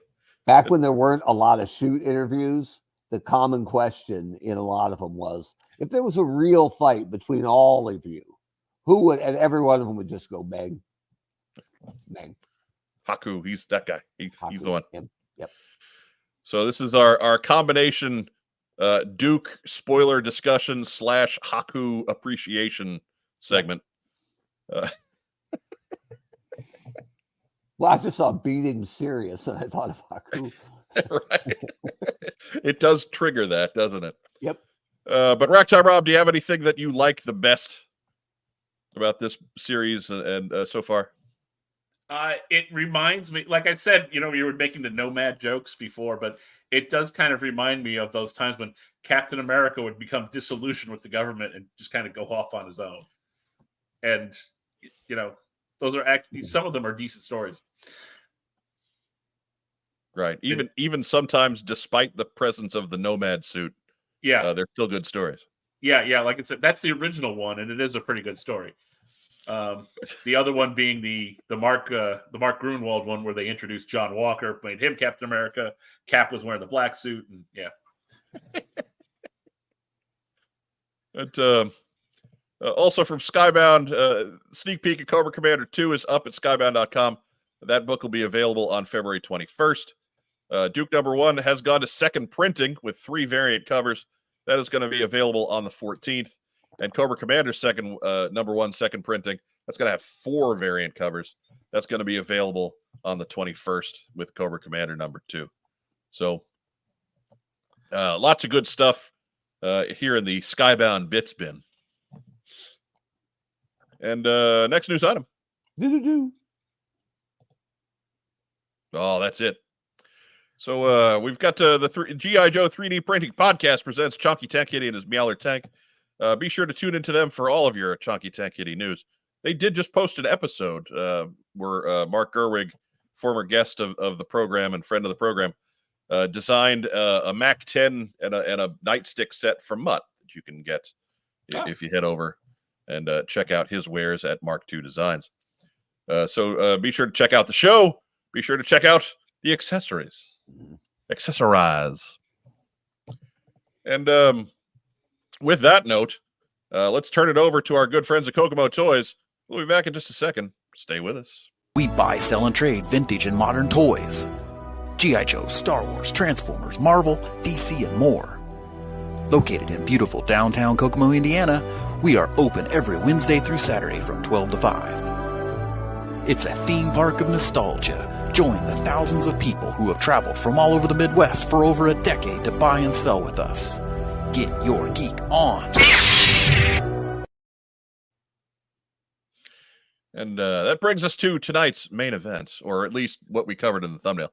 I don't know how much main event you're expecting on Mike going to a regional G.I. Joe show in Kentucky, but Mike's travelogue. I do want to give it a little bit of time because I was talking to the guys here about it before we started recording this evening, and Kentuckiana Winterfest was fantastic. It was an excellent G.I. Joe show. I mean, you go again, like I said, I know those guys a little bit. They came and set up with us when I was running CoilCon, and so there a little bit of a pre-existing relationship. But I hadn't been to a Winterfest before, and weather permitting, I will go back to all of them. It was a big dealer room. It was chock full. If you are collecting 12-inch Joes, if you are collecting Real American Hero, if you are collecting classified, if you're getting, I mean, we were trying to take stock of all the different versions of G.I. Joe that were in that room on Saturday, and darn near caught them all. Sorry for 8-inch Sigma 6 fans. That was a little light on that one. But if you're a fan of any sort of popular G.I. Joe, then Winterfest was the place for you. I was down there. I split a hotel room with our good friend Brian, Hood of Cobra Commander 788. He was coming in from Tulsa, which is madness. That's 10 hours drive to come to this regional Joe show, but it absolutely was worth his travel. So we unfortunately missed the Friday night exposition simply because I was hanging out at the hotel to let him in after he had been on the road for 10 hours. I figured it was just more important to to let the man get to a couch and a bed or something, something where he could relax for a second, as opposed to walking around and not buying stuff because I'm waiting to see what it'll all cost on Saturday.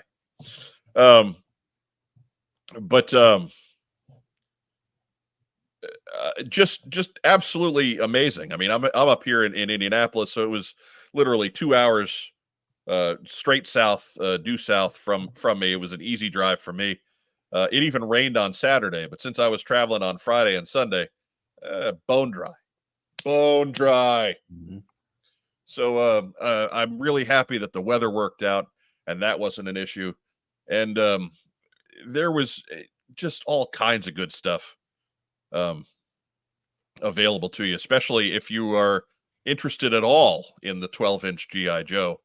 They were all out there. Our good friend Daryl the Priest had a booth. He was unloading some stuff. I got to chat with Daryl quite a bit, and he basically, I would talk to Daryl, and then in between, he would have a customer come in and ask him a question. I would learn something about a very obscure piece of 60s Joe, paraphernalia. So it was almost like being at the museum booth. Our good friend Ace Allgood was there, so that's always an education as far as the 12-inch Joe is concerned. And again, I got to hang out with our good friends at Roma Collectibles. Got to meet a bunch of folks for some other shows. I didn't meet Jason Morrell from Order of Battle podcast, but he was there. We got to hang out with Jason a little bit. Got to meet the guys from Anything Joe's. Got to meet the guys from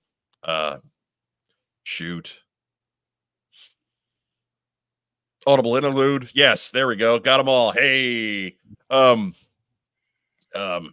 So it was just a good time. If you ever have the opportunity, I already knew enough about their summer show to recommend the summer show. But man, if this is the crowd they're bringing every time, that is a great place to build your collection. And I absolutely, positively recommend the trip out to Kentuckiana Winterfest. Slide in to KYGI Joe.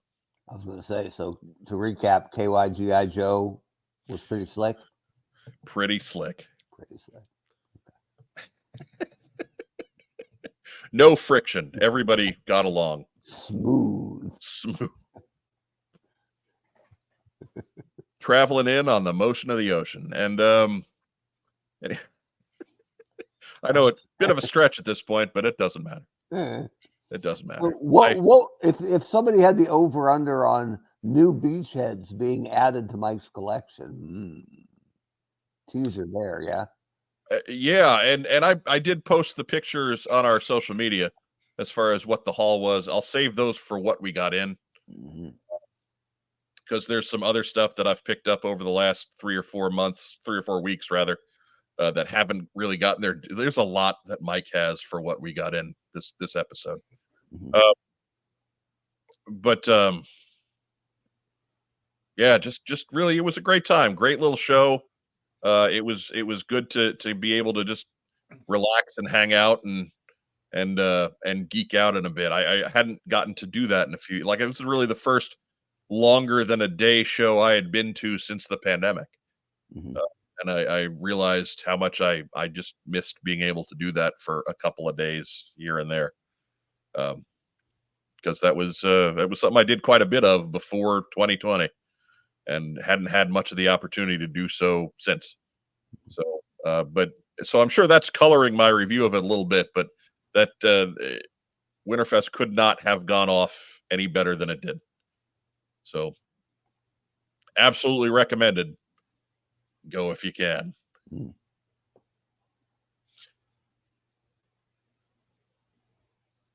Thoughts? Anyone? Questions? I mean, I only had one thought. I said, keep your eye out for a Hiya Toys exquisite Storm Shadow. And you Sadly, told me they got nothing. Yeah, I unfortunately did not see a whole lot of the exquisite stuff. There isn't a whole lot out there to be had. I think like Snake Eyes is the only one that I can vouch for having seen. And even that's just in photographs. So it's that was a difficult ask. I don't know. Yeah. I don't even know if Storm Shadow made it over here. That's yeah, Like, I know it's a long shot. I just figured, hey, it'll probably be a big theater floor. Maybe this is the hit, and no, it wasn't. So Right. Yeah. But I asked you off the air because collecting prices online are up on Joe right now, right? The brand is hot, and so I wanted to know. You said it was a really good floor. I wanted to know what prices were like, just in general, right? In general, I would say that prices were lower than you would find on eBay and certainly in Facebook groups, because Facebook groups are terrible. I mean, talk about what started the gouging of the last couple of years. My theory is Facebook groups. But even eBay has started to feel the effects of that. But I didn't come close to that on any. I went on Saturday after we were done at the show. I had my bag O loot, and I took my picture for Instagram. And then after that, sat and looked up each of the figures that I had purchased, each of the toys I had purchased on eBay, and just tried to gauge what I paid versus what folks are asking for. And what I paid was less than the lowest buy it now price that I saw listed in every instance. Mm-hmm. I don't want to get too much into the numbers because it's money and what have you. I don't want to start floating numbers out there and then having people come back and say, well, Mike, from what's on Joe Mind said this is only, it's worth what you want to pay for it, folks. And so I leave you all to do your homework, but safe to say, it was a really prices. Yeah, really good show for pricing. I think for whatever reason, this winter really bit that online, the online sales thing, something about it where they decided this was the year that they were just going to go gouge happy because there aren't any shows for about 2 months. Mm-hmm. And like, it was a real sudden jump. There's been a market difference. As somebody who buys essentially one thing online, it was real easy to find those at prices that I wanted to spend September, October, November versus December and January. Like, there was almost, we hit Thanksgiving, and there was almost right there, just a 20% jump in what folks were asking.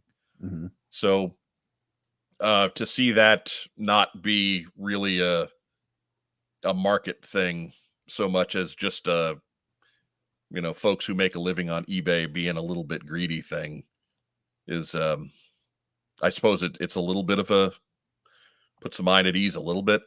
Mm-hmm. Here's a two-pronged question.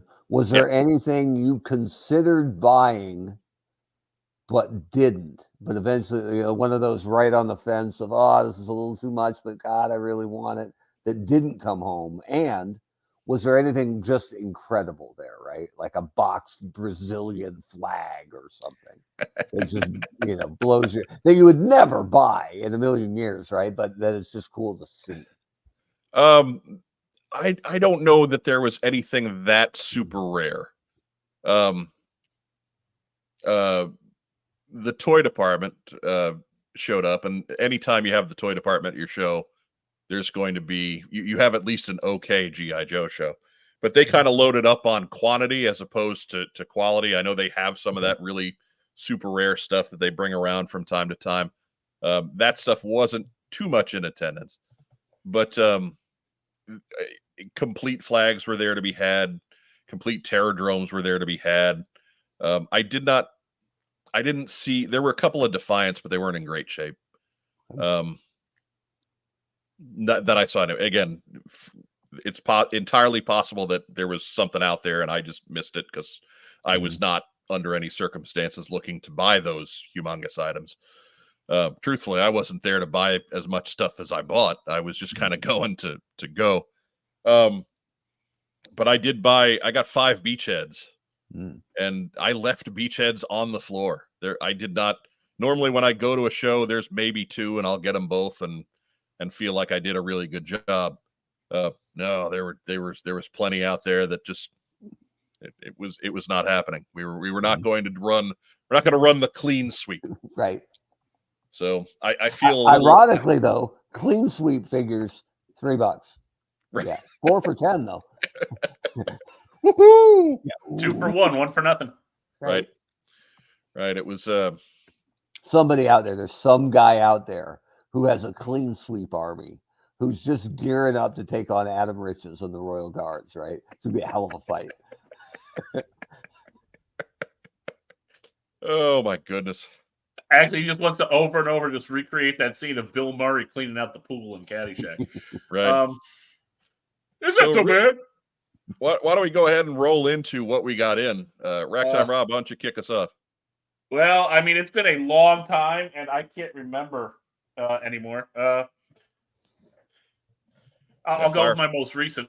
Firefly does note the truth here. Clean sweeps accessories do get expensive. Yeah. So, said most recently, I did get old Mutton Junkyard here. woo! Mutton Triumph. Who's a big sweetie? Who's your big sweetie? Oh, yes, I am. Yes. Oh, hello. Yes. I think that's the third straight episode you've done that bit, right? I like it. I love it. Come on, you weren't we even tell on last week. We tell Californian shows That's true. every week. But anything else you want to throw on there, Racktime Rob? Let's say I it's not in arm's reach, but for Christmas, somebody in this chat got me quite a nice Ultimate Snake Eyes from Super 7. So. That's right. Somebody took advantage of the deep sale. There you go. So anytime you can snag premium figurage at low prices. But Craig Cohan also used Good Boy Face for Junkyard. Oh yeah, you have to, because just stick a cigar in there, and it's off to the races. It's good to go. And I'm gonna have to take like a rolled up piece of paper and excuse me, shove it in there, a little cigar for him. Yeah, got a little bow tie. Yeah, it's gonna happen. Oh yeah, at some point I will be that crafty. Mark Weber, what'd you get in? So I recently packed up, or I had it kind of well packed, but most of my vintage show stuff went to offsite storage. And when I was moving stuff around, I found one of them was broken that I didn't remember. And so I don't know if it's broken over the years or if it just aged, but it's the cap to the Wolverine tank that goes over the crossbar, basically, that the missile rack goes on. So it just it broke, and the tank's almost worthless without it, right? Yeah. So I was looking for a cap, and they're expensive, and so I actually ended up just getting an all new Wolverine, right? And so I think it might be better than my old one, but the stickers are on it weird. So I don't know if it's going to replace it, but and I have a completely repro tow cable, because who doesn't, right? And if you had a real tow cable, you wouldn't be putting it on the Wolverine. Yeah, because the shrink and won't fit anymore anyway. Yeah, that's a problem anyway. But if you dig the G.I. Joe is upside down. But I love that it's the Wolverine, right? Because check this out. Yeah, new driver, baby. Woo! Yeah. Who's driving the Wolverine now? Oh, man, it's badass right there. Coming right at you. Because what is that one of those X-Men 97 figures that are out there? Yep. He's not bad. That's a neat little set. He's not bad, right? No, it's those. I like the Wolverine figure in that because he's got no neck. He's just this little squat guy. Well, and then in Cyclops, where he's not wearing yellow underpants on the outside, is like, I'm Cyclops fan number 1, but that's a bad look. That's right. A bad look. Right. So I'm digging this, and I ordered. It came complete, well, missing the tow cable, but missing 2 missiles. So I got 2 missiles, Canadian missiles, coming for $6. Ooh. So they explode into a cloud of maple. Pretty soon it's going to be amazing. Make everything sticky. I don't know. No one did this wrong, right? The G.I. Joe sticker. I mean, I don't think you put the sticker on wrong. I think the original owner must have been doing this, right? And that's wrong. Yeah, that's not right. Yeah. I have seen that before, though. That's not the only time I've seen somebody construct the missile rack that way. I mean, this isn't a terrible look if this is how they did the tank. Other than it's going to, I mean, either one's going to blow the driver's head off, but Right. But the other way, there's so much more detail on this part, right? That Right. Yeah. it's not just that's the way we know it's supposed to go, but it's actually a better look. So Yeah, move those missiles a little bit further back, and they look a little less dangerous. yeah, It's the one shoot them up. You might be all right. But. the one problem I ever had with the Wolverine was that cockpit just needed to be able to sink a little lower and have a hatch on it like the Slugger did. Yeah, and I have no problems. Yeah, even without the hatch, if it was sunken, so it was just the head like looking up, yeah, fine. But there's a lot going on there. There's not a lot of clearance going on there. But anyway, that's my pride and joy right now. Can't wait to get the other 2 missiles. Should be here this week, and then we'll be golden. Craig Cohan says he needs to introduce you to his buddy. He would fight you for Cyclops #1 fan. Ooh, fair enough. His name, Tim Roberts. Right? No. Why would you fight for that? Ugh. Come on.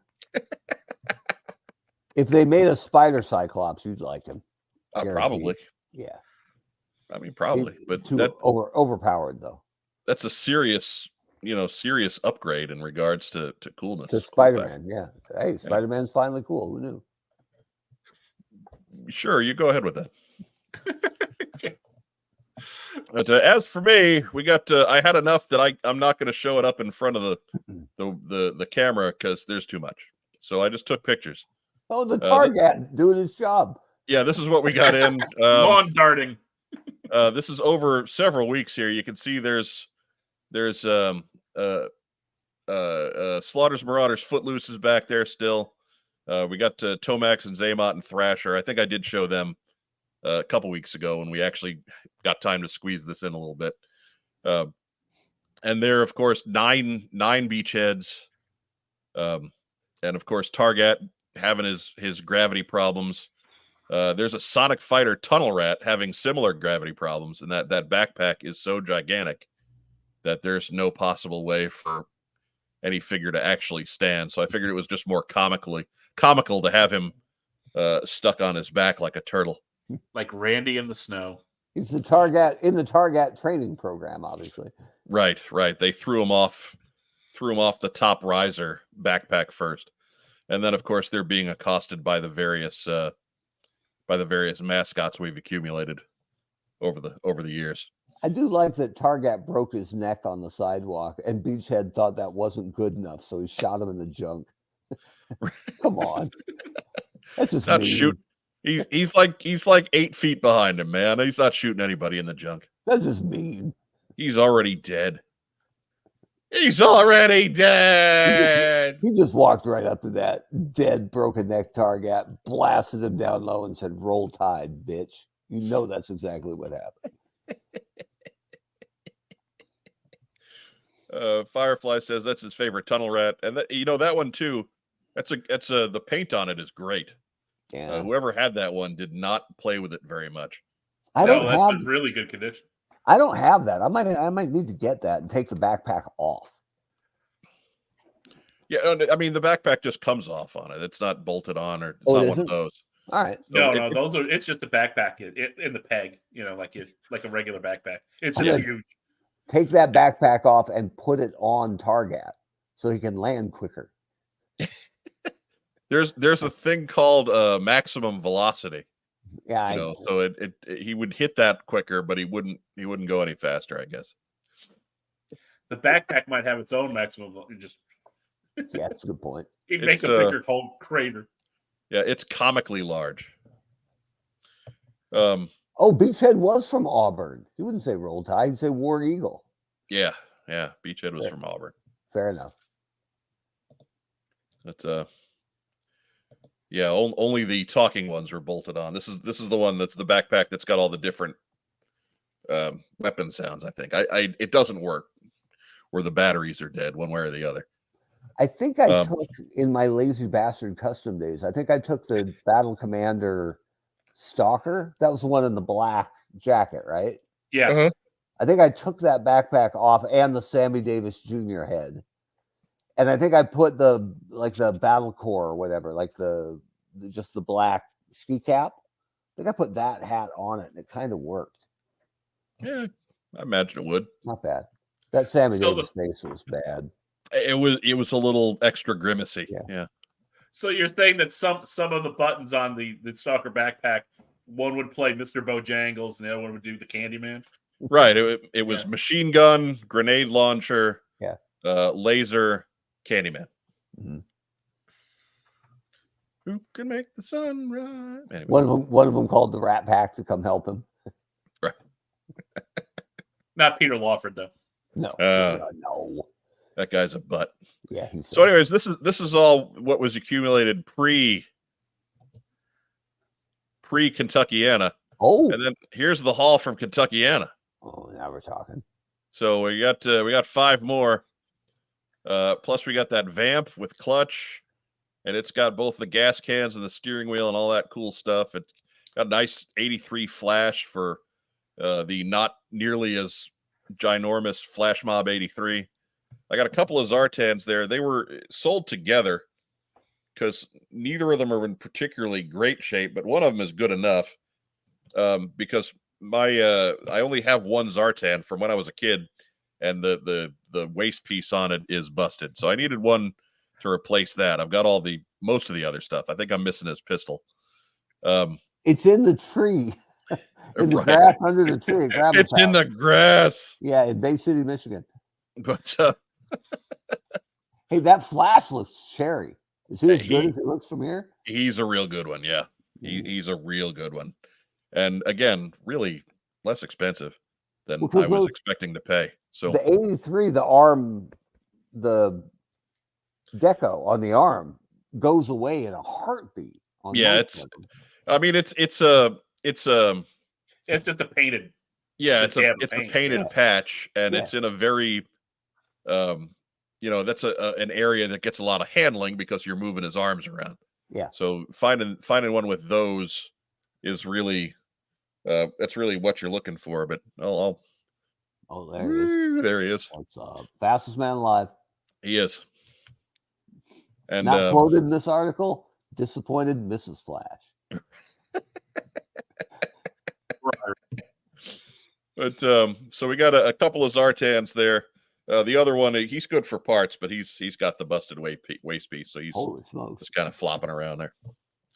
But I'll combine the other one with his soon-to-be leg pads, and everything will be happy. The hair looks good on both of those Zartans. His hair. Yeah, they just like the Werewolves of London. Oh, Which means that I do have to play this real quick.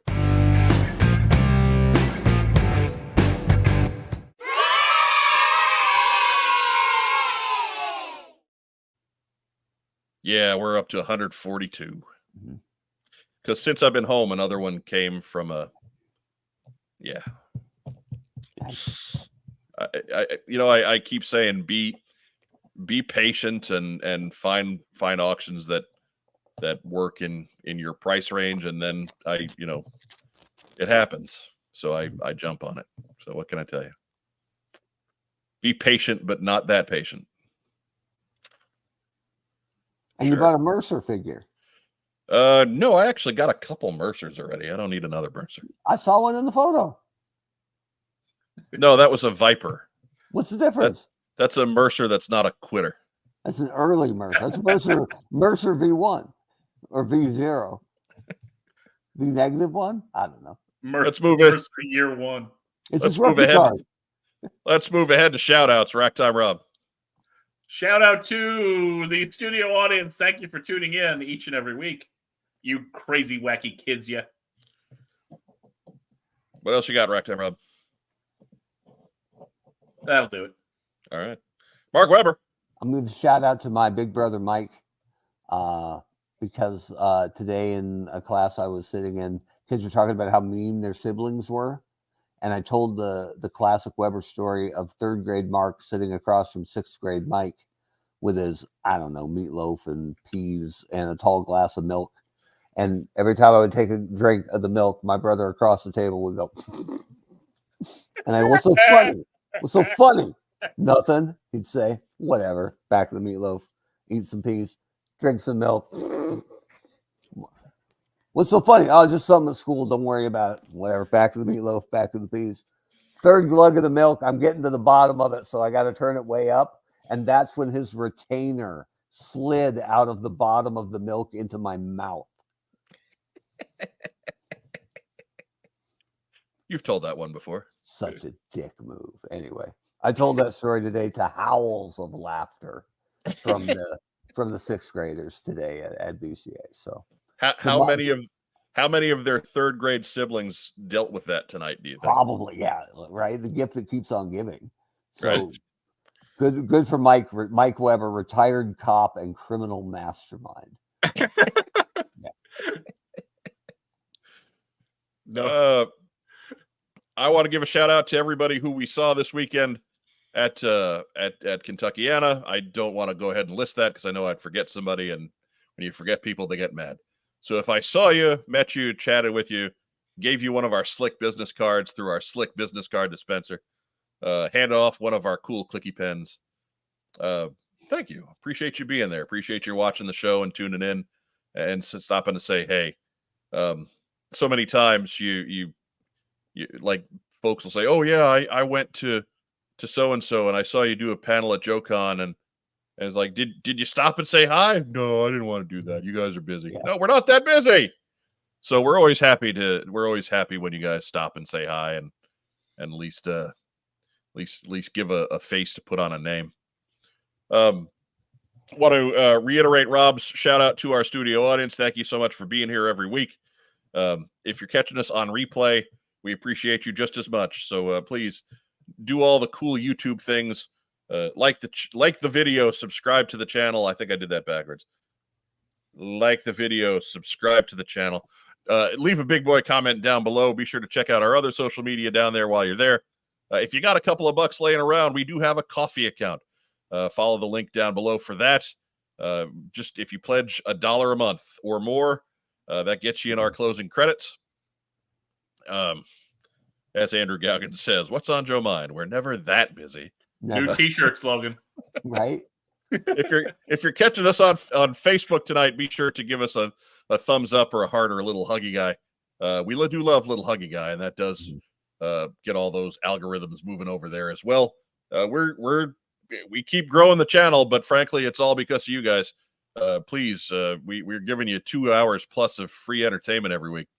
So about 90 minutes of actual right, entertainment. Yeah. Right. Probably about 60 minutes of entertainment and 60 minutes of watching us entertain ourselves. The rest is transitions and dad jokes. Right. which, as you'll note, fall outside of the entertainment circle. Venn diagram. They're in the other out circle. here. Entertainment, dad jokes. Yes.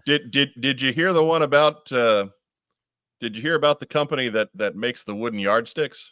No. They're not making them any longer. Oh. Fair enough. Anyways, so anyway, on the heels of that stink burger, be sure to click on the coffee link down below. We've also got the What's on Joe Mind swag shop, which is a TeePublic site. You can get all of a cool T-shirt or mug or stickers or baby onesies. And I say this because I've ordered all those things with the What's on Joe Mind logo on them from the TeePublic store. Not doing one of those crazy sales, but just hang around. They usually come around every couple of weeks, and you can save yourself a pretty good chunk on those. But keep it handy. Keep it handy. At our wonderful sponsors at Kokomo Toys. Real quick, we'll sing the theme song for them. Kokomo Toys. Kokomo Toys. We do have a new segment sponsor in Roma Collectibles. I will leave that. I'll leave that ambiguous for a little while until we get some proper promotional material in place. But just know that they have joined the What's on Joe Mind team. Those guys. That's all right. We like those guys. Give a shout out to our lead-in and good friend and occasional roommate, Brian Lower, Hooded Cobra Commander, again for making the trip in from freaking Tulsa to Kentuckiana. Round of applause on that one. Nobody's dead as a result of his vehicular negligence. It's a heck of a drive. It's a heck of a drive, but it's always a good time to leave Tulsa. Saying. But he's driving at Kentucky. Yeah, that's true. I mean, Cornet country. That's Tulsa East. Saying. that's not points for it, Mark. Come That's on. That's not helping. Come on. That is not helping. No. They don't even have the thunder. Man fell off a scaffold for you. Look, I appreciate his replacement knee ligaments, but everything he's done since about 2007, I could have done without. Yeah, fair enough. But and on that note, I think it's time for us to cut out. Some people say that about me.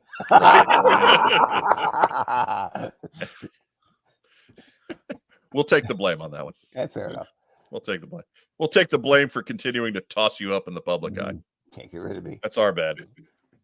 The original bad penny, Mark Webber. Hey, I got a lot of free time. What do you want?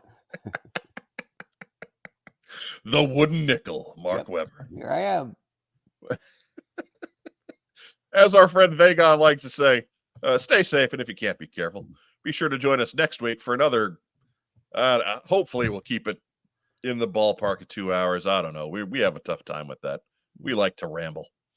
But we'll be back for another episode of What's on Joe Mind here in the TeamStream. It'll be episode 295. We're getting close to that magic number. We're also getting close to that 13th anniversary. So we got all kinds of good stuff going on soon. Happy Arbor Day. Right? So stay with us. It's going to be a fun spring. We've got some good guests lined up. We'll let you know about those as we get them firmed up ourselves. Until then, have a great rest of the week. And yo, Joe. Just wait for his finger to turn blue. Meow. Meow. Mr. Socks. Meow. Meow. Meow.